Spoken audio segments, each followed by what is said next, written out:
Yes, We sir. know how this we Yes, know sir. how this So, works. yeah, can I do a quick introduction? Oh yeah, go ahead. Start all Yes. over again. Yes, sir. Hello, everyone, and welcome to the podcast where we delve into the fascinating world of international business. I'm Vishwateja, your host for today's episode. I'm currently pursuing my MBA, specializing in marketing management at Alliance University, with a passion for exploring the complexities and opportunities of global markets. And as an international business enthusiast, I'm excited to facilitate valuable insights and conversations with industry experts such as Mr. Ken. So, joining me now is a remarkable individual with a wealth of experience in the realm of international business, Mr. Ken Wasylik. He brings over 40 years of expertise in global market analysis and building businesses worldwide, and Mr. Ken is also a certified public accountant, and I'm thrilled to have you here today. Without further ado, let's welcome Mr. Ken to the show. Mr. Ken, thank you so much for joining us today. Well, thank you, Viswa. Appreciate your opportunity to invite me to this and speak in front of your class. And the international business is my passion, and I like to talk about it. So, thank you for the opportunity. Yes, sir. So, first of all, I would love to hear a bit about your journey. Could you please share a bit about your background and journey in the world of international business? Sure, sure. Yeah, my journey started when I was an undergraduate and studying accounting and finance. I always thought that I wanted to be in the accounting world, and Yes, sir. therefore I got my certified public accounting certificate, and I worked for an auditor for 3 years.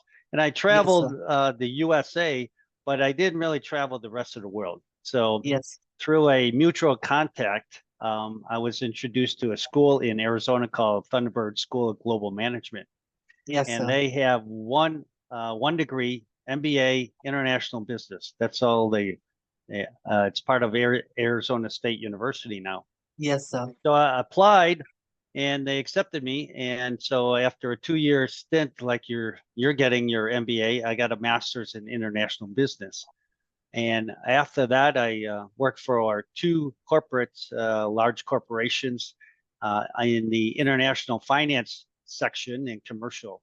So, Yes, sir. doing some major projects around the world, I was the one that you work with the engineers, you work with the sales staff, you work with the operational, but I was the money person, right? The Yes, sir. finance and Yeah, yeah. and the one that keeping the cost, but at the same time making sure that the project was gone on successfully. Yes, And sir. that journey led me to be a CFO of a major consumer products company that got me here in Wisconsin. Yes, sir. But that was in 2000. And in 2001, there was a major management change, and I was let go. So I was laid Yes. off. My father, who has been a consultant, independent consultant since 1972, he and I joined forces, and he basically said, Ken, you love to build businesses outside the US. Why don't Oh, you do that's it for great. many companies, not just one company? And Oh, so he and I created EM Wasylik and Associates.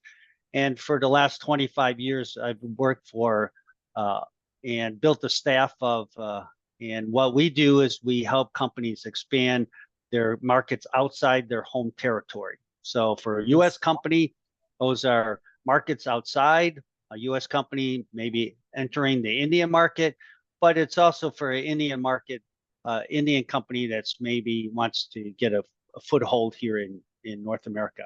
So if Oh, there is a international border, that is our client base. And so over yeah. the years, we've worked with many, many different industries globally around the world. That's given me the opportunity to travel and visit multiple countries. Yes. And it's that cultural aspect that I really like, trying to Yeah, do business in multiple countries around the world. yeah. Yes. That's a great info, sir. And I would like to ask you another question. So, how do you assess global market trends and identify emerging opportunities for your clients? Yeah, so our client base is when you have your own company, you basically have to focus on who's your market and who's your customer base. Yes, So sir. our customer base is medium to small exporters here in the United States and medium to small companies. So this is basically between 20 and 100 million in euros or 120 million in turnover for in US dollars. So these are not major corporations. These are mid-sized organizations. They have resources, but have limited resources. And our job is to help them augment those limited resources around the world. So what they're looking for is niches of their product lines. So we're not Yes, talking about the Apples of the world. We're not talking about Coca-Cola of the world. We're not even, or Mercedes or Tesla or anything like that. We're talking about people that have a niche product that go into a niche market. So when you start talking about trends, we're not talking about mega macro trends here. What we're talking about is industry trends depending on where they're at. So for yes, example, here in the United States, we work with a French company that's in the broadband business. And so they have a software product that goes into high-speed broadband systems. The yes, systems are built out in Europe. There is very little market there. However, in the United States, it is still in the development world. So there's been 100 billion US dollars that have been allocated for the US broadband, fundamentally bringing high-speed broadband to every citizen in the United States. That would be a huge endeavor. yeah, Thinking about let's say every single citizen in India had yeah, high-speed broadband. That, that is the how comprehensive this is. So the yeah, trend is not necessarily high-speed broadband because that's a global trend that has been around for a long time, 5G and the like. But what we're talking about is bringing that to every citizen in the United States using a European software product. And that's yes, just one niche of of the build out of that particular mega trend. yes, sir. That's great, sir. And also, sir, what role does cultural intelligence play in conducting successful business transactions across business different countries? Yeah, well, it's interesting because over the 40 years that I've been in international, Yes, uh, cultural trends where cultural etiquette in every country was extremely important. yes, You could lose a major project if you did not know the local cultural etiquette. And yes, whether that is shaking hands or addressing, or in Japan, bowing, or it's, your who you can actually talk to at what time. And every country was really different.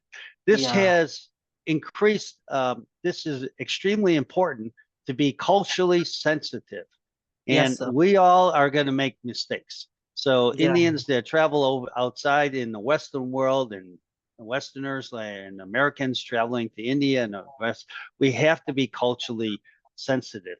But yeah, I yeah, always see that the young people, because you're on YouTube, you have Netflix, you have all these different social yes, media tools that you can actually kind of break down those barriers in effect now. And so yes, if sir. you make a mistake, it is funny, right? It's just Yes, funny. It's yes, yes. there's a cultural issue here. Yeah, You go through it, and you move on and you educate. But yeah, 40 years ago, if you made a cultural mistake, that usually meant the end of the transaction. yes, I don't see that as much today. Maybe it's because I've had those snafus and now yeah, those yeah. cultural how do I say Cultural intelligence. not just cultural intelligence, those cultural mishaps, I should say, Yeah, yeah. right? Sir, Where I did the wrong thing and I yeah, wasn't that sensitive. But yes, culture really is important when you're doing international business of any kind. sir, and also, what I have learned from my international business courses, cultural adaptation is very much important. So, let's take for example, McDonald's, McD. So, whereas in American culture, so people eat beef. So, but in India, it is famous for McD is famous for hamburgers and which is mixed with beef. But in India, people don't generally don't eat beef. So, what McD did is they have adapted to this Indian culture, Mhm. so they have changed their menu, and they have totally adapted to the culture and tradition of Indians. So that is how McD has also become a huge success in India. So I believe cultural adaptation and this im- giving importance to the other countries' cultures and tradition is also very important.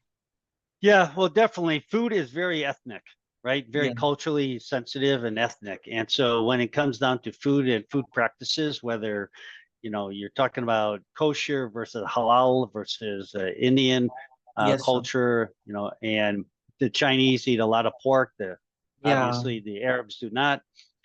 Yes, when it comes down to food, that's extremely culturally sensitive, and like McDonald's is like that way. I mean, Yes. we're seeing that in let's say coffee. We have a client that's in the coffee business, Yes, sir. um, and here in the United States, you might have it with a lot of milk and maybe a little sugar and pumpkin and cinnamon and all that.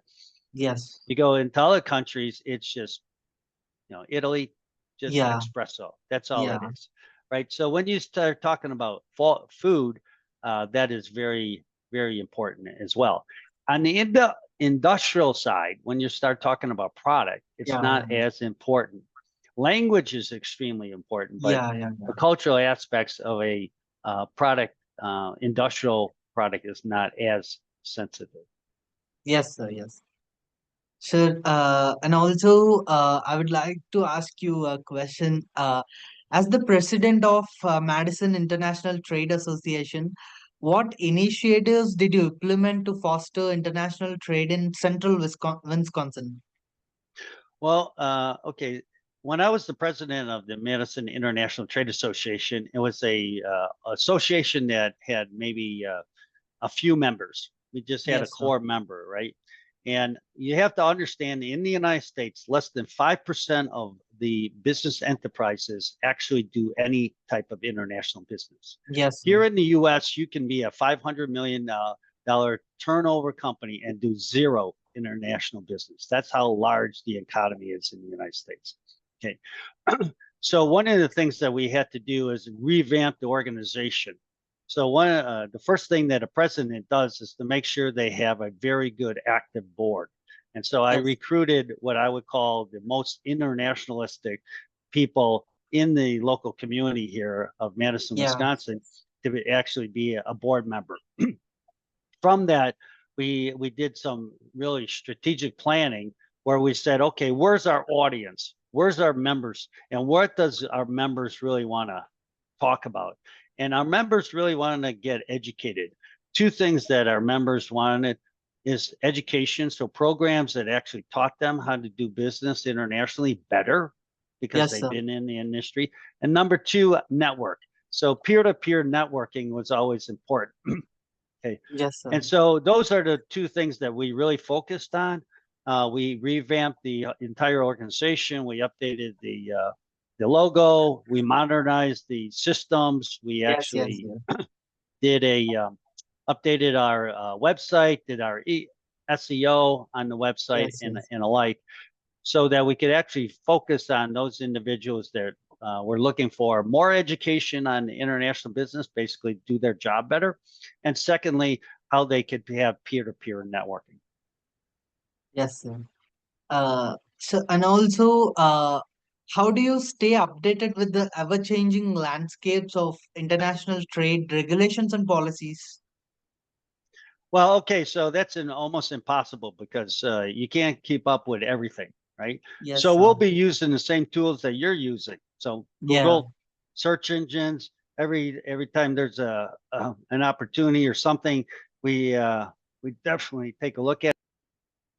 Yes, sir. Um, And then with the augment of AI, I think there's opportunities here that we can actually focus in a little bit more and be more efficient in that. How do I call it? Research. Yes, sir. I don't. I don't think.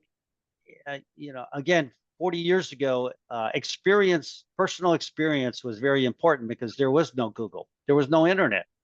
So if that's the case, you were reading books or you were talking to people that were experienced in that particular area of the world, that region or that industry. Today, Yes, how fast you can learn. So with YouTube and TikTok and Google and all social media and AI, it's the point here is how fast can you acquire those resources or the information, yes, and then how fast can you assimilate that, and then probably the next step is how you can perform your job better or whatever task you're actually looking at. So yes, I yes, would say it's not necessarily that we have to keep up with every single regulation because that's totally impossible, but yes, we sir. have to have access to the resources when that client comes to us and says, "Hey, I got this issue. What do I do?" How fast can we hone in on that particular uh, problem or challenge or opportunity? Yes, sir. So, and also, that's a great info, sir. And can you discuss a time when you had to adapt your business strategy significantly due to unforeseen market shifts or global events? Well, we could talk about our own business, Yeah, yes, or yes, we could talk about our clients' businesses. yeah, But I'll speak on our own. Obviously, the yeah, pandemic did a lot of work. yes, sir. My father and I truly believe that face-to-face communication is tantamount. You Yeah, have to have face-to-face communication. Many cultures demand it. But with the augment of Zoom, Teams, Google Play, whatever these video Skype, you're actually trying to step through this. So if we had this conversation, but weren't seeing each other, it would yes, be a normal voice call, telephone call, what that is, and you only get a limited amount of how do I say, understanding, right? yes, sir. There's a lot that is lost, but with the face-to-face communication. And so we really require, when we work with the U.S. clients or even a non-U.S. client, we want to be in their offices as often as we possibly can.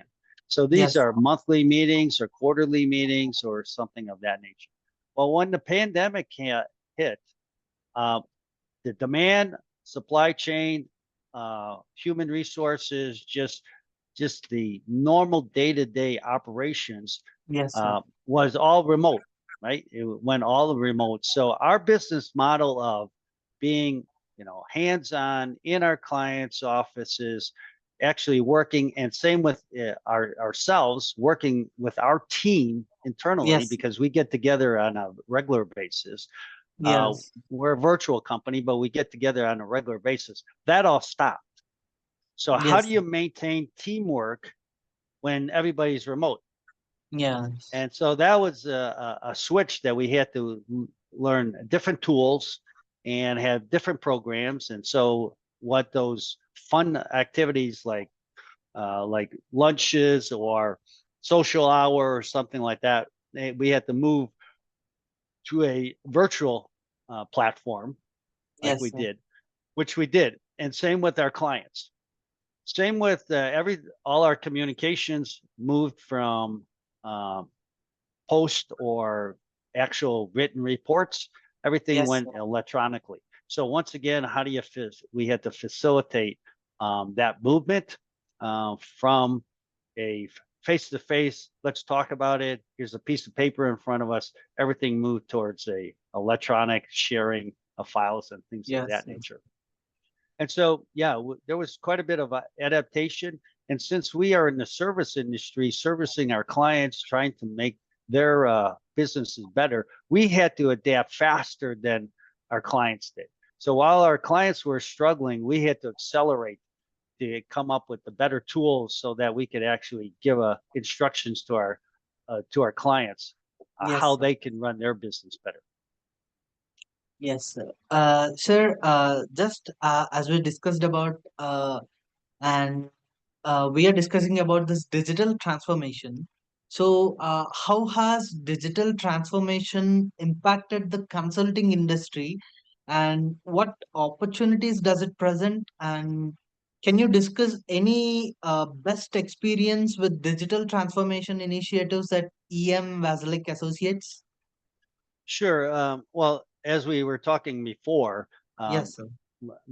almost every single non face-to-face communication with our clients and internally is now via Teams, Zoom, a video call. Okay. Yes, sir.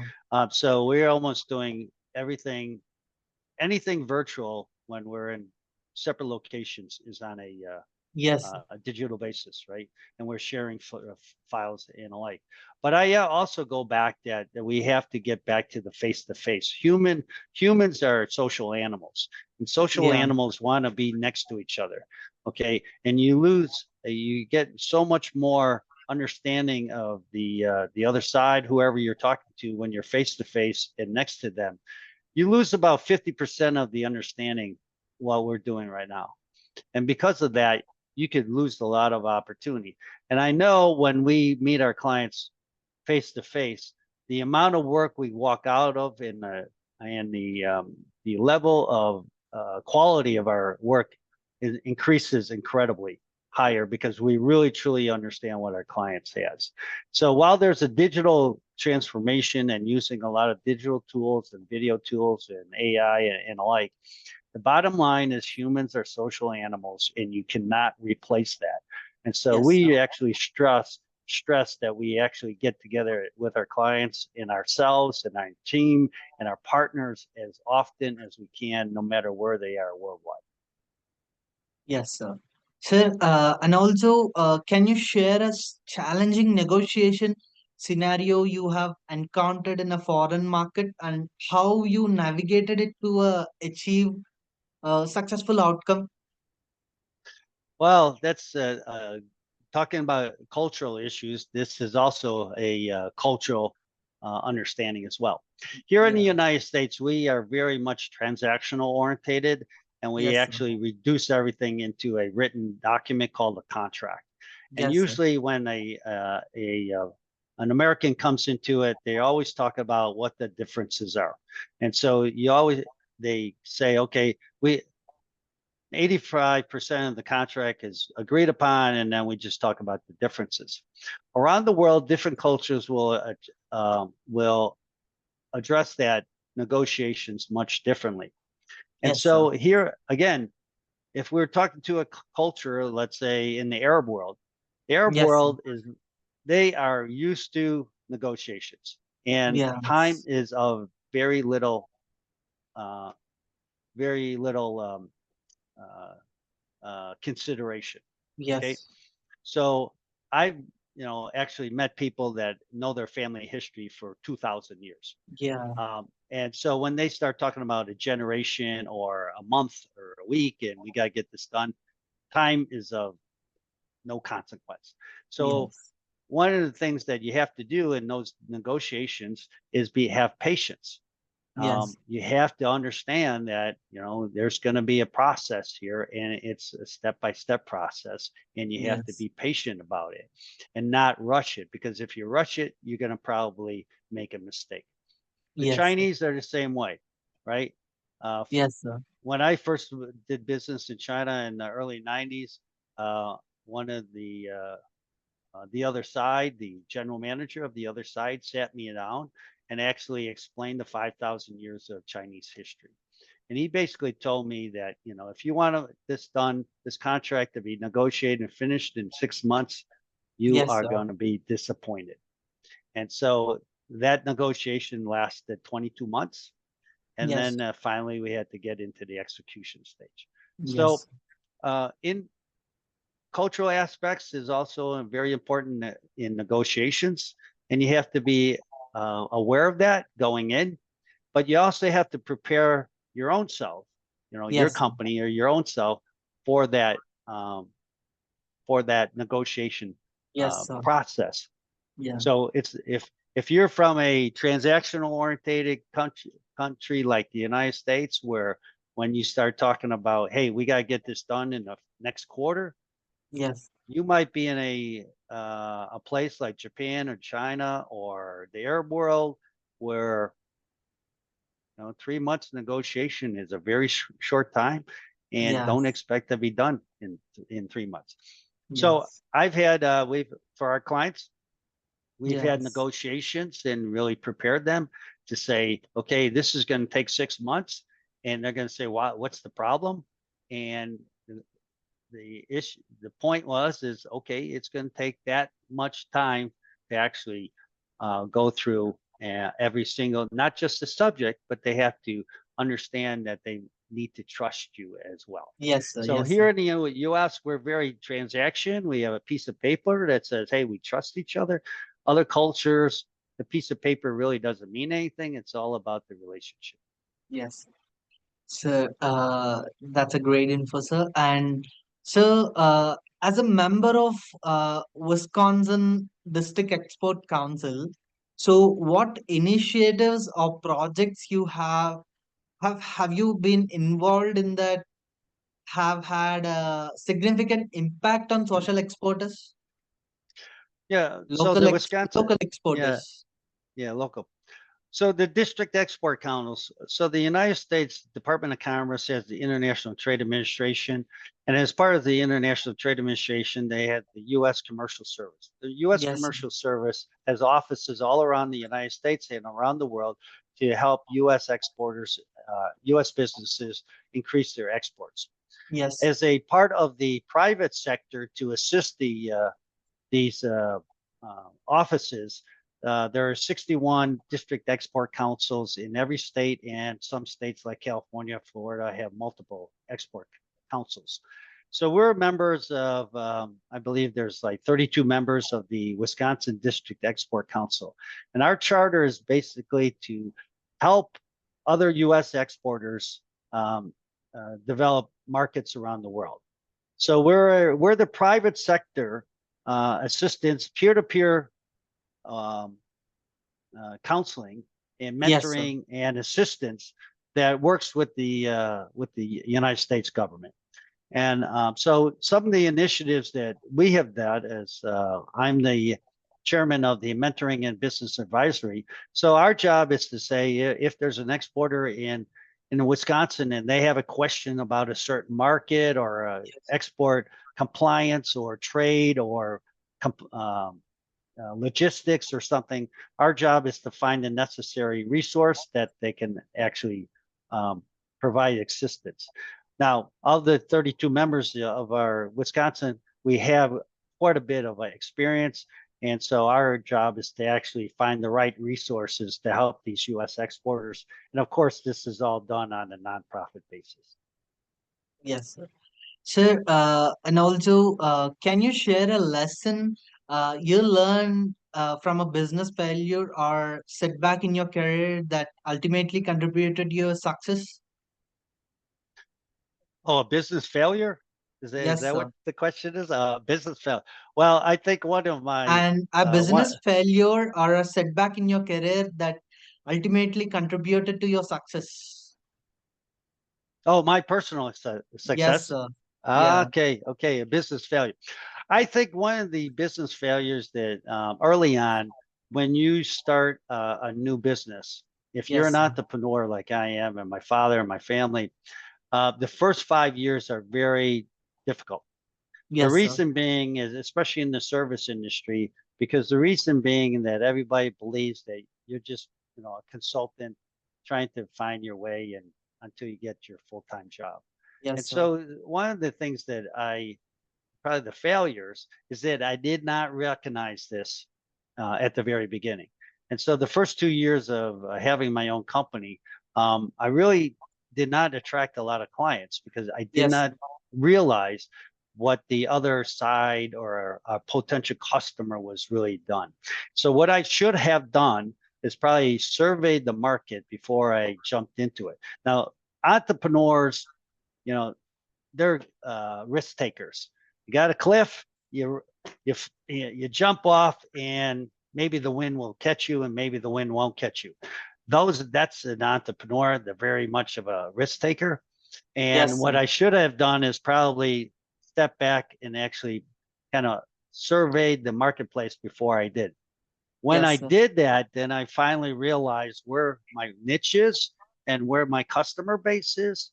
And once I did that, then my direct marketing efforts were much more Yes, sir. successful.